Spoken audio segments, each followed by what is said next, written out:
നമ്മുടെ class continue ചെയ്യുവാണ്, ശ്രദ്ധിച്ചിരിക്കുക.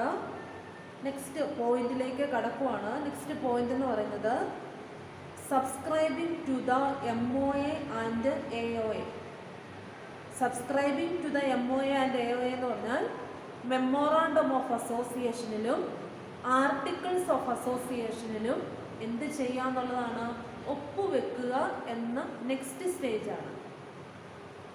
ഇത് 2013 കമ്പനീസ് ആക്ട് നിലവിൽ വന്നപ്പോൾ ഇൻകോർപ്പറേഷൻ നടന്ന കമ്പനികളുടെ ഓഹരികൾ ഈ മെമ്മോറാണ്ടം ഓഫ് അസോസിയേഷനിലും ആർട്ടിക്കിൾസ് ഓഫ് അസോസിയേഷനിലും സബ്സ്ക്രൈബ് ചെയ്ത ഓരോ സബ്സ്ക്രൈബേഴ്സും, ആരാണ് സബ്സ്ക്രൈബേഴ്സ് എന്ന് പറഞ്ഞാൽ മെമ്മോറാണ്ടം ഓഫ് അസോസിയേഷനിലും ആർട്ടിക്കിൾസ് ഓഫ് അസോസിയേഷനിലും ഒപ്പുവെച്ച ഓരോ സബ്സ്ക്രൈബേഴ്സും എന്ത് ചെയ്യണം എന്നുള്ളതാണ്, ഓരോ ഷെയറെങ്കിലും കമ്പനിയുടെ ഒരു ഓഹരിയെങ്കിലും കുറഞ്ഞ വർഷം വാങ്ങിയിരിക്കണം എന്നുള്ള കാര്യം നിർബന്ധമാണ്. അതോടൊപ്പം ഓരോ സബ്സ്ക്രൈബേഴ്സും മെമ്മോറാണ്ടം ഓഫ് അസോസിയേഷനിൽ സിഗ്നേച്ചർ ഇടുമ്പോൾ അതിന് ഒരു സാക്ഷിയുടെ സാന്നിധ്യത്തിൽ മാത്രമേ മെമ്മോറാണ്ടം ഓഫ് അസോസിയേഷനിലും ആർട്ടിക്കിൾസ് ഓഫ് അസോസിയേഷനിലും സൈൻ ചെയ്യാൻ പാടുള്ളൂ എന്നും കൂടിയുണ്ട്. ഇപ്പോൾ രണ്ട് കാര്യങ്ങളാണ് ഇവിടെ പറഞ്ഞത്. ഒന്ന്, MOAയിലും AOAയിലും സൈൻ ചെയ്യുന്ന ഓരോ സബ്സ്ക്രൈബേഴ്സും ഏറ്റവും അറ്റ്ലീസ്റ്റ് 1 ഷെയർ എങ്കിലും കമ്പനിയുടെ വാങ്ങിച്ചിരിക്കണം. രണ്ടാമത്തെ പോയിന്റ് എന്ന് പറയുന്നത് മെമ്മോറാണ്ടം ഓഫ് അസോസിയേഷനിലും ആർട്ടിക്കിൾസ് ഓഫ് അസോസിയേഷനിലും സൈൻ ചെയ്യുമ്പോൾ ഒരു സാക്ഷിയുടെ സഹായത്തോടുകൂടി, സാക്ഷിയുടെ മുൻപിലിരുന്ന് മാത്രമേ ഇതിൽ സൈൻ ചെയ്യാൻ പാടുള്ളൂ എന്ന രണ്ട് കാര്യങ്ങളാണ്. ഈ സിഗ്നേച്ചർ ഇടുമ്പോൾ അതോടൊപ്പം താഴെ പറയുന്ന ചില രേഖകളും കൂടി നമ്മൾ സബ്മിറ്റ് ചെയ്യേണ്ടി വരും. ഈ സബ്സ്ക്രൈബേഴ്സ് ആരാണ്? സബ്സ്ക്രൈബേഴ്സ് മെമ്മോറാണ്ടം ഓഫ് അസോസിയേഷനിലും ആർട്ടിക്കിൾസ് ഓഫ് അസോസിയേഷനിലും സൈൻ ചെയ്യുന്ന വ്യക്തികളെ വിളിക്കുന്ന പേരാണ് സബ്സ്ക്രൈബേഴ്സ് എന്ന് പറയുന്നത്. അവർ സൈൻ ചെയ്യുന്ന കൂടെ താഴെ പറയുന്ന വിവരങ്ങളും കൂടി കൈമാറണം. ഏതൊക്കെയാണ്? First one, subscribed address. Next one, അവരുടെ പേഴ്സണൽ ഇൻഫർമേഷൻ. തേർഡ് വൺ, അവരുടെ ഒക്കുപ്പേഷൻ. ഫോർത്ത് വൺ, അവർ സബ്സ്ക്രൈബ് ചെയ്ത ഷെയറുകളുടെ numbers. Next one, nature of the shares, അവരെടുത്ത ഷെയറിൻ്റെ സ്വഭാവം. ഈ രേഖകളെല്ലാം നേരിട്ട് കൊണ്ടുപോയി കൊടുക്കണമെന്നില്ല, മറിച്ച് INC 32 എന്ന ആപ്ലിക്കേഷൻ വഴി, ഫോം വഴി, സിമ്പിൾ ഫോർമാറ്റ് ഉണ്ടെന്ന് ഞാൻ പറഞ്ഞു. ആ സിമ്പിൾ ഫോർമാറ്റ് വഴി രജിസ്ട്രാർക്ക് സബ്മിറ്റ് ചെയ്യാം. അപ്പം നമ്മൾ ഈ കമ്പനിയുടെ രജിസ്ട്രേഷനുമായി ബന്ധപ്പെട്ട പല കാര്യങ്ങളും ചെയ്യേണ്ടി വരുന്നുണ്ട് എങ്കിലും ഇവയെല്ലാം നമുക്ക് നമ്മുടെ ഓഫീസിലിരുന്ന് ചെയ്യാം. എന്തുവഴിയാണ്? ഓൺലൈൻ രജിസ്ട്രേഷനിൽ 2013 കമ്പനീസ് ആക്ട് രൂപവൽക്കരിക്കപ്പം മുതൽ തുടങ്ങിയ ഏറ്റവും സിംപ്ലിഫൈഡ് ഫോർമാറ്റായ INC 32 വഴി. അതാണ് 5th പോയിന്റ് എന്ന് പറയുന്നത്. നെക്സ്റ്റ് വൺ, 6th പോയിന്റിലേക്ക് കടക്കുവാണ്. നെക്സ്റ്റ് ഒരു സത്യപ്രസ്താവനയാണ്, ഒരു സ്റ്റേറ്റ്മെന്റ് ഓഫ് ഡിക്ലറേഷൻ. നോക്കിക്കേ, A declaration stating the requirements of the act, rules framed thereafter have been complied with, should submitted to the registrar by any of the specified authority mentioned.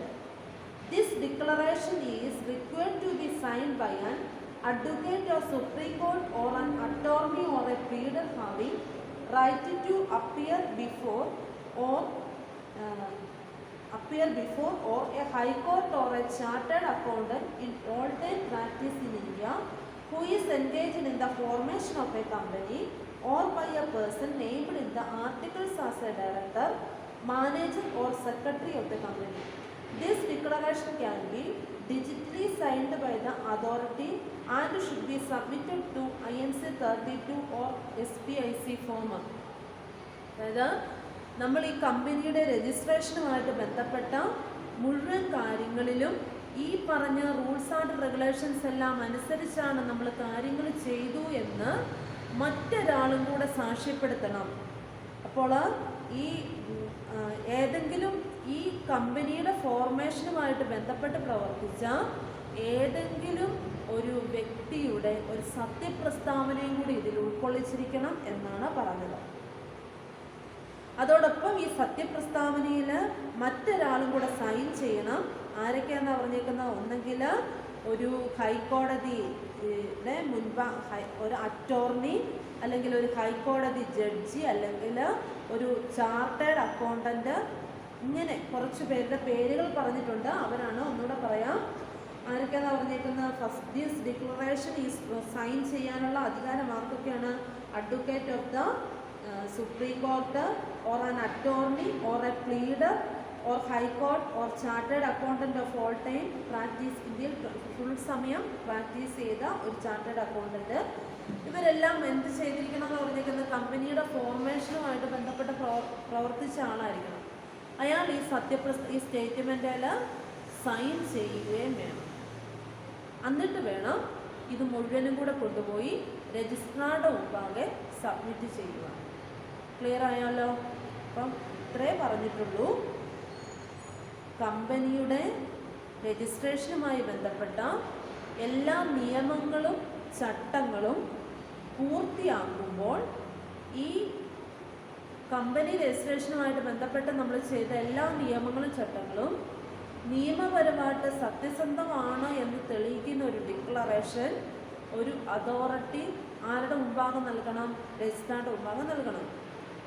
ഈ authority issue ചെയ്യുന്ന ഈ സത്യപ്രസ്താവനയിൽ supreme കോടതി judge, അല്ലെങ്കിൽ ഹൈക്കോടതിയുടെ judge, അല്ലെങ്കിൽ ഇന്ത്യയിൽ full time practice ചെയ്ത ഒരു ചാർട്ടേഡ് അക്കൗണ്ടന്റ്, ഇതുപോലെ ഉയർന്ന പൊസിഷനിൽ ഇരിക്കുന്നവരും ഈ കമ്പനിയുടെ ഫോർമേഷനുമായിട്ട് ബന്ധപ്പെട്ട് പ്രവർത്തിച്ചവരുമാണെങ്കിൽ ഈ സത്യപ്രസ്താവനയിൽ ഇവർ സൈൻ ചെയ്യുകയും വേണം. ശേഷം ഇവയെല്ലാം സബ്മിറ്റ് ചെയ്യുവാൻ നമുക്ക് എന്ത് ഉപയോഗിക്കാമെന്നാണ് പറഞ്ഞത്? INC 32 എന്ന ആപ്ലിക്കേഷൻ ഉപയോഗിക്കുകയും ചെയ്യാമെന്നാണ് നെക്സ്റ്റ് പോയിന്റ് പറഞ്ഞത്.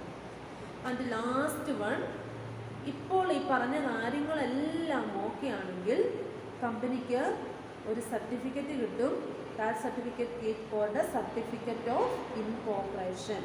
അതായത് മേൽ വിവരിച്ച എല്ലാ ഡോക്യുമെൻസും, അടയ്ക്കേണ്ട ഫുൾ ഫീസും, ഫയൽ ചെയ്യേണ്ട എല്ലാ കാര്യങ്ങളും മിനിസ്ട്രി ഓഫ് ഫിനാൻസിൻ്റെ മുമ്പാകെ സബ്മിറ്റ് ചെയ്തതിന് ശേഷം ഈ INC 32-ൻ്റെ ഫോർമാറ്റും കൂടെ ഒത്തു നോക്കിയതിന് ശേഷം രജിസ്ട്രാർ നമുക്ക് ഇഷ്യൂ ചെയ്യുന്ന സർട്ടിഫിക്കറ്റാണ് സർട്ടിഫിക്കറ്റ് ഓഫ് ഇൻകോർപ്പറേഷൻ. ഈ സർട്ടിഫിക്കറ്റ് ഓഫ് ഇൻകോർപ്പറേഷൻ കിട്ടിക്കഴിയുമ്പോൾ കമ്പനി വലിയ ഒരാളായിട്ട് മാറും. കമ്പനി, ഞാൻ ആദ്യ ക്ലാസ്സിൽ പറഞ്ഞായിരുന്നു, നിയമത്തിൻ്റെ മുമ്പിൽ കമ്പനി ഒന്ന്, നമ്മൾ മറ്റൊന്ന്. നമ്മൾ എത്രയെല്ലാം രൂപ കമ്പനിയിലേക്ക് മുടക്കിയാലും നിയമത്തിൻ്റെ മുമ്പിൽ, അതായത് ഈ സർട്ടിഫിക്കറ്റ് ഓഫ് ഇൻകോർപ്പറേഷന് നെക്സ്റ്റ് ഒരു സർട്ടിഫിക്കറ്റ് കൂടെ ഉണ്ട്. പബ്ലിക് കമ്പനി ആണെങ്കിൽ certificate of commencement of business എന്നൊരു സർട്ടിഫിക്കറ്റ് കൂടെ ഉണ്ട്. പക്ഷേ ഇപ്പോൾ പുതിയ റൂള് പ്രകാരം എല്ലാ ഷെയറുള്ള എല്ലാ കമ്പനികൾക്കും ഈ സർട്ടിഫിക്കറ്റ് ഓഫ് ഇൻകോർപ്പറേഷനോട് കിട്ടിയാൽ മാത്രമേ, സർട്ടിഫിക്കറ്റ് ഓഫ് കമൻസ്മെൻറ്റ് ഓഫ് ബിസിനസ്സോടെ കിട്ടിയാൽ മാത്രമേ ബിസിനസ് തുടങ്ങാവൂ എന്ന റൂളൊക്കെ വന്നിട്ടുണ്ട്. നമുക്ക് അടുത്ത ക്ലാസ്സിൽ കാണാം. അപ്പം ഈ സർട്ടിഫിക്കറ്റ് കിട്ടിക്കഴിയുമ്പോൾ, എല്ലാം ഓക്കെ ആയി കഴിഞ്ഞു, ഫീസും അടച്ചു കഴിയുമ്പോൾ ലഭിക്കുന്ന സർട്ടിഫിക്കറ്റ് കിട്ടിക്കഴിയുമ്പോൾ നിയമത്തിൻ്റെ മുമ്പിൽ കമ്പനി മറ്റൊരു വലിയൊരു വ്യക്തിയായിട്ട്, ഒരു സെപ്പറേറ്റ് വ്യക്തിയായിട്ട് മാറുകയാണ് ചെയ്യുന്നത്. അപ്പം കമ്പനിയെ നിയമത്തിൻ്റെ മുമ്പിൽ സെപ്പറേറ്റ് വ്യക്തിയാക്കുന്നതിന് വേണ്ടിയുള്ള നടപടിക്രമങ്ങളാണ് നമ്മൾ തൊട്ട് മുമ്പിൽ കേട്ടോണ്ടിരുന്നത്. ഈ നടപടിക്രമങ്ങളെല്ലാം, ഈ പ്രൊസീജിയറുകളെല്ലാം നമുക്കിപ്പോൾ ഏത് വഴി ചെയ്യാമെന്ന് പറഞ്ഞേക്കുന്ന ഓൺലൈനായിട്ട് ചെയ്യാനുള്ള എല്ലാ സംവിധാനങ്ങളും ഉണ്ടെന്നാണ് നമ്മൾ ഈ കഴിഞ്ഞ 1-2 ക്ലാസ്സുകളിൽ പഠിച്ചുകൊണ്ടിരിക്കുന്നത്. ക്ലിയർ ആയല്ലോ? അപ്പം നമ്മുടെ ക്ലാസ് ഇവിടെ കൊണ്ട് അവസാനിക്കുവാണ്. അപ്പം എല്ലാവർക്കും സഹകരിച്ച എല്ലാവർക്കും നന്ദി. നന്നായിട്ട് ക്ലാസ്സുകൾ കൂടുക, സംശയങ്ങളുണ്ടെങ്കിൽ ചോദിക്കുക. ഓക്കെ, അല്പം പറഞ്ഞ് നിങ്ങളെ മനസ്സിലാക്കാൻ അല്പം ബുദ്ധിമുട്ടുള്ള ഭാഗത്തിൽ കൂടാണ് കടന്നു പോയത്. എന്നാൽ 1-2 തവണ വീഡിയോയും കേട്ട് ടെക്സ്റ്റ് ടെക്സ്റ്റ് ബുക്ക് കൂടെ വായിച്ചു കഴിയുമ്പോൾ നിങ്ങൾക്ക് കാര്യങ്ങൾ മനസ്സിലാകും. സംശയമുണ്ടെങ്കിൽ നിങ്ങൾക്ക് വാട്സപ്പ് വഴിയോ വീഡിയോ ക്ലാസ് വഴിയോ നിങ്ങൾക്ക് ചോദിക്കാവുന്നതാണ്. Okay, thank U.